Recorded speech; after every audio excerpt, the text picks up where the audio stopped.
चलिए अब हम सीखते हैं एडजस्टमेंट नंबर 4 जो कि हमारी डेप्रिसिएशन है। इसके बारे में आप पढ़ के भी आ रखा अपना पूरा चैप्टर करा है डेप्रिसिएशन का, डेप्रिसिएशन कैसे निकालते हैं, कौन कौन से मेथड होते हैं, WDV होता है, SLM होता है।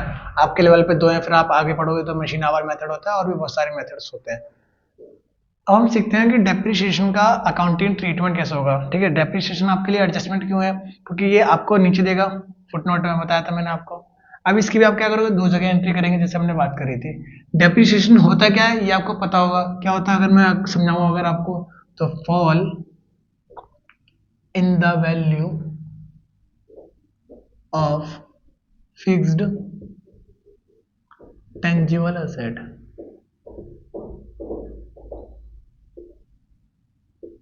ठीक है, तो डेप्रिसिएशन आपका क्या है, fall in the value of fixed tangible asset. जो आपकी फिक्स्ड टेंजिबल एसेट है उसकी वैल्यू को क्या कर देता है, ये कम कर देता है। क्लियर हो गया। फिक्स्ड टेंजिबल जैसे कि आपका हो गया बिल्डिंग हो गया, मशीनरी हो गया, फर्नीचर हो गया, प्लांट हो गया, ये सब आपके क्या होते हैं, फिक्स्ड टेंजिबल एसेट होती है जिनकी वैल्यू को क्या करता है, कम हो जाती है।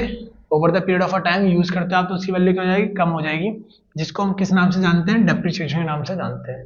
आपको जब मैंने डेप्रिसिएशन वाला चैप्टर पढ़ाया था उसके अंदर हमने ये भी बात करी थी कि जो डेप्रिसिएशन है वो किसके ऊपर नहीं लगता, लैंड के ऊपर नहीं लगता, क्योंकि लैंड की लाइफ डिफाइन नहीं होती है। लेकिन लैंड के ऊपर आपने कोई फ्लैट बना रखा है उसके ऊपर लगेगा।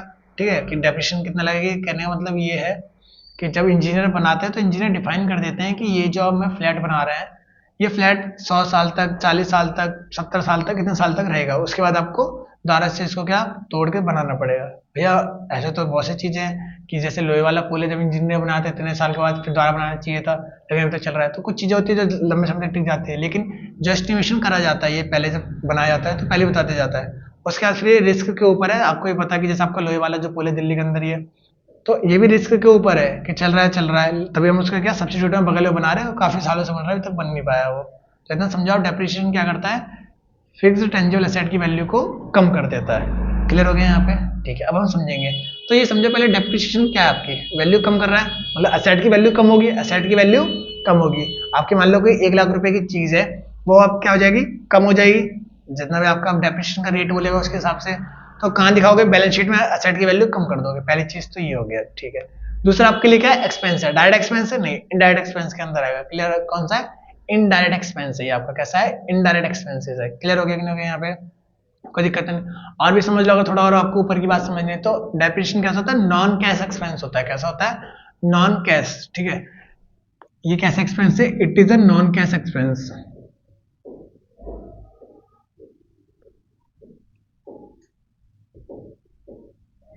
नॉन कैश एक्सपेंस का मतलब क्या है, आपने पे करे क्या इसके लिए, डेप्रिसिएशन के लिए नहीं ना, अपने आप वैल्यू कम हो गई, तो ये कैसा है, नॉन कैश। आपने कोई कैश के लिए इसकी पेमेंट नहीं करी है।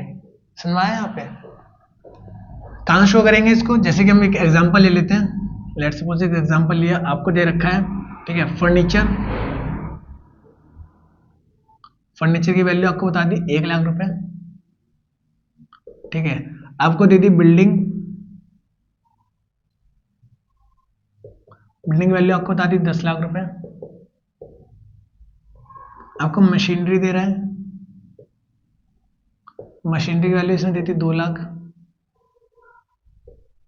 ठीक है, प्लांट, प्लांट की इसने बता दिया कि ये कितने का, 5 लाख का आपका।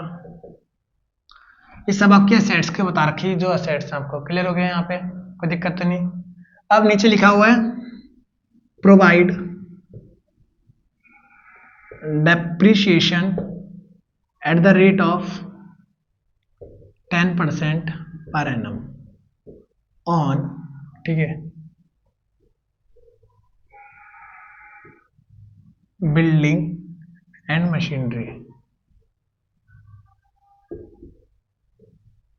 देखो क्वेश्चन आपके लिए क्या कह रहा है कि आपको ये एसेट के नाम देगी, फर्नीचर इतना है, बिल्डिंग इतनी है, मशीनरी इतनी है, प्लांट इतना है।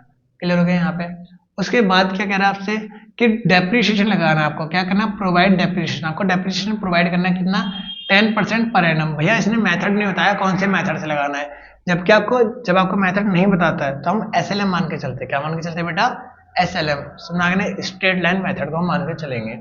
10% पर एनम ऑन बिल्डिंग और मशीनरी। आपको जो डेप्रिसिएशन लगाना है वो सारी की सारी एसेट्स के ऊपर नहीं लगाना है, आपको जिसके ऊपर बोला गया उसी के ऊपर लगाना है। यहाँ पे इन्होंने बता रखा है कि आपको डेप्रिसिएशन लगाना है, किसके ऊपर लगाना है, बिल्डिंग और मशीनरी के ऊपर लगाना है तो आप सिर्फ बिल्डिंग और मशीनरी के ऊपर डेप्रिसिएशन लगाओगे, बाकी फर्नीचर और प्लांट के ऊपर डेप्रिसिएशन नहीं लगाएंगे। तो क्वेश्चन आपको बताएगा कि आपको डेप्रिसिएशन किस किस के ऊपर लगाना है। क्लियर हो गया भैया? अगर क्वेश्चन के अंदर ना बताए कि डेप्रिसिएशन किस किस के अंदर लगाना है तो हम सारे एसेट्स में लगा देंगे। समझ में आ गया? वैसे आपको क्वेश्चन क्या करता है, स्पेसिफाई करता है कि आपको डेप्रिसिएशन कहाँ कहाँ पे लगाना है। क्लियर हो गया यहाँ पे? तो आपको डेप्रिसिएशन किस चीज पे लगाना है, आपको बिल्डिंग पे लगाना है और मशीनरी पे लगाना है। कितना परसेंट लगाना है? 10% लगाना है। आज का ट्रीटमेंट कैसे होगा, ट्रीटमेंट को समझते हैं।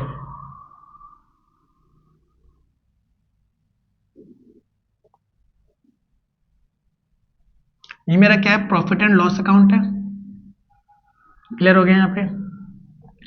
हम इधर क्या करेंगे, लिखेंगे टू डेप्रिसिएशन कि आप एक्सपेंस लगा रहे हो वो उसका जिसका नाम क्या है, डेप्रिसिएशन है। समझ आ गया यहाँ पे?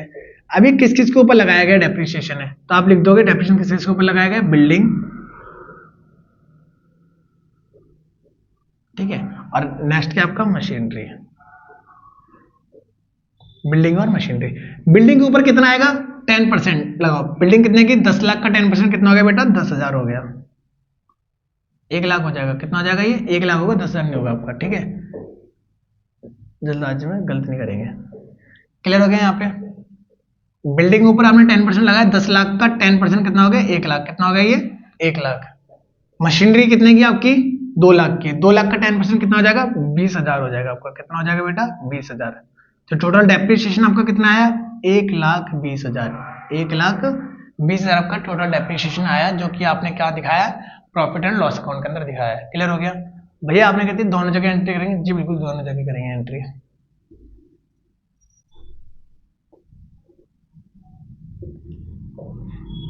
ये आपकी बैलेंस शीट है, लायबिलिटीज, असेट्स।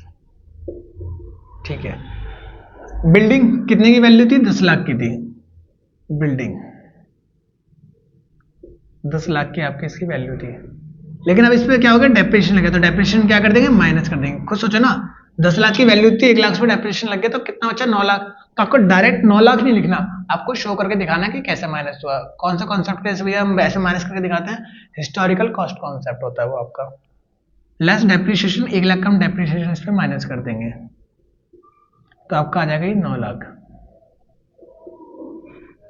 अगला क्या आपका, मशीनरी। ठीक है, मशीनरी कितना है आपका, 2 लाख। 2 लाख में से इसका जो डेप्रिसिएशन 20,000 जो आपने कैलकुलेट करा था वो हम क्या कर देंगे, माइनस कर देंगे।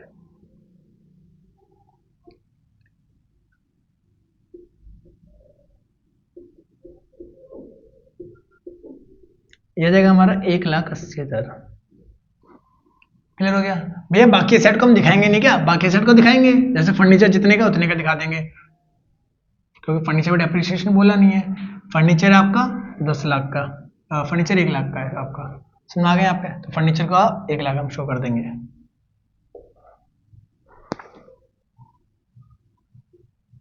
ठीक है जी, फर्नीचर आपका शो हो गया। प्लांट 5 लाख का, प्लांट को प्लांट दिखा देंगे। भैया इनमें डेप्रिसिएशन माइनस क्यों नहीं करा आपने, क्योंकि क्वेश्चन में बोला नहीं है। क्वेश्चन अगर मैं बोलेगा कि डेप्रिसिएशन माइनस करना तो आपको डेप्रिसिएशन को माइनस करना, अदरवाइज इसमें डेप्रिसिएशन प्रोवाइड नहीं करना है। अगर किसी के ऊपर नहीं बोला गया, सिर्फ इतना बोला गया कि मान लो लिखता है कि प्रोवाइड 10% डेप्रिसिएशन, तो फिर हम सारे सेट्स के ऊपर दे देते हैं। प्लांट 5 लाख। समझ में आ गया बेटा आपको? ये अकाउंटिंग ट्रीटमेंट कहाँ कहाँ पे जाएगा। अब इसकी जर्नल एंट्री, जर्नल एंट्री क्या होती है, ये आप पहले भी करके आ रखे हो, जर्नल एंट्री के बारे में तो आपको पहले से पता है। ठीक है, जर्नल में आपको यहाँ समझा देता हूँ। जर्नल क्या होगी, डेप्रिसिएशन एक्सपेंस है, एक्सपेंस बढ़ रहा है, डेबिट आपके सेट क्या हो रही है, कम हो रही है, तो वो क्या हो जाएगी, क्रेडिट। सिंपल सा, पहले भी आप जर्नल एंट्री तो करके आ रखे हो साले चैप्टर के अंदर, तो इसमें कोई दिक्कत वाली बात नहीं है। Depreciation account debit to asset account, जो से असेट की बात करेगा, क्योंकि असेट क्या हो जाएगी आपकी, कम हो जाएगी और एक्सपेंस आपका बढ़ गया। बीइंग असेट्स, ठीक है, बीइंग डेप्रिसिएशन प्रोवाइड, ऐसे लिख लो आप। तो ये आपकी थी बेटा एडजस्टमेंट नंबर 4, जो कि आपकी किससे रिलेटेड थी, डेप्रिसिएशन से रिलेटेड थी। आपने समझा कि डेप्रिसिएशन क्या होता है, कि जो फिक्स असेट की वैल्यू को कम कर देता है, फिक्स टेंजिबल असेट, वो डेप्रिसिएशन कहलाता है। और एक तरीके का नॉन कैश एक्सपेंस होता है, ये भी आप जब 12th के अंदर आओगे ना, हम कैश फ्लो स्टेटमेंट बनाते हैं, उसके अंदर आपका बहुत ज़्यादा यूज होगा कि नॉन कैश एक्सपेंस क्या है आपके, क्या नहीं है। अमोर्टाइजेशन जैसे कि आप पढ़ के आ रखे हो, उसके बारे में बात करेंगे। फर्नीचर, आपको बिल्डिंग मशीनरी प्लांट, ये एग्जांपल हमने लिए थे, इसमें क्वेश्चन दे रखे थे, डेफिनेशन प्रोवाइड करा आपने, प्रॉफिट एंड लॉस अकाउंट के अंदर दिखा दिया डेप्रिसिएशन को, और असेट में से कम करके दिखा दिया आपने। क्लियर हो गया? एक बार आप क्या करो, इसको पूरे क्वेश्चंस को आप नोट करो, अच्छे से समझ के नोट करना, ठीक है? फिर हम चलेंगे आगे।